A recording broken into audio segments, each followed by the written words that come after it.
আপনার শখের মানুষকে যদি পেয়ে যেতেন তাহলে কি হতো বলেন তো? জীবনে আর কোনো চাওয়াই থাকতো না। মানে খারাপ সময় থেকে কি শিক্ষা পাইছেন? খারাপ সময় থেকে একটা শিক্ষা পাইছি, মানুষ যতটা আপন দেখায় ততটা আপন হয় না। মানুষ যতটা আপন দেখায় ততটুকু আপন হয় না। রাইট কথা বলছেন। আর পরবর্তী আপন মানুষ গড়ে নিয়ে একটা লাইন বলবেন। আপন মানুষ তখনই পাশে থাকে যখন আমার টাকা থাকে, আমার সময় ভালো থাকে। যখন আমার সময় খারাপ থাকে তখন আপন মানুষ বলতে নিজের ফ্যামিলি পাশে থাকে না। আসলে কথা যুক্তি ঠিক আছে। পরবর্তী প্রশ্ন চলে যাচ্ছি। একজন পুরুষ মানুষের সবচেয়ে বড় ভুল কোনটি বলেন তো? পকেটে টাকা না থাকলে। পকেটে টাকা না থাকলে এটা হলো বড় ভুল।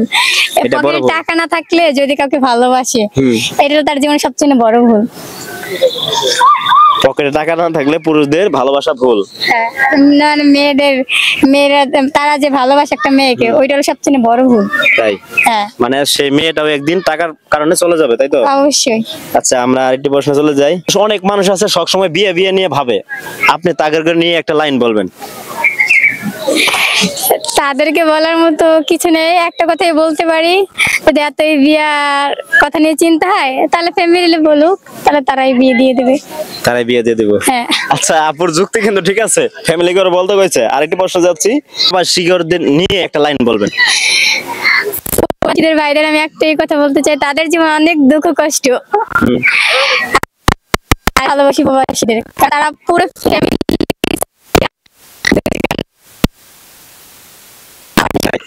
আপুর শখের মানুষটাও প্রবাসে থাকে, তার মানে আপুর ভিতরে শখের মানুষ, সেও প্রবাসে থাকে, এখনকার নাই। এখন নাই, সে অন্ধকার শখের মানুষ, মানে অন্য কারোর শখের মানুষ হয়ে গেছে সে। হ্যাঁ। আপুর জীবনে অনেক কষ্ট। এক লাইনে আপনার এক্স সম্পর্কে, এক্স এর ব্যাপারে একটা কথা বলবেন। তাকে একটা কথাই বলবো, এই পুরো পৃথিবীতে হয়তোবা কোনো এক সময় আমাদের আবার দেখা হবে, সেদিন তুমি আমার চোখের সামনে দাঁড়িয়ে থাকবে, তবে আমাদের আর কথা হবে না। কি বলবো বলেন আপুর? আচ্ছা, আপনার শখের মানুষকে যদি পেয়ে যেতেন তাহলে কি হতো বলেন তো? জীবনে আর কোনো চাওয়াই থাকতো না। আমি পাইতাম, আমি জীবনে আর কোনো আশা ভয়, মানে কোনো কিচ্ছু আমার অপূর্ণ থাকতো না। তাই? জি। আপনি খুব ভুল করছেন এই আপুটাকে ছেড়ে যায়, কারণ জীবনে বড় কিছু হারাইছেন। যে আপনাকে এত ভালোবাসে তাকে হারানো উচিত হয় নাই। যদি আমাদের ভিডিও আপনারা দেখে থাকেন অবশ্যই কমেন্ট করবেন কি কারণে চলে গেলেন। আচ্ছা, আমরা আরেকটি প্রশ্ন চলে যাচ্ছি। আপনি প্রত্যেকটি মোনাজাতে কাকে স্মরণ করেন? কার কথা মনে পড়ে?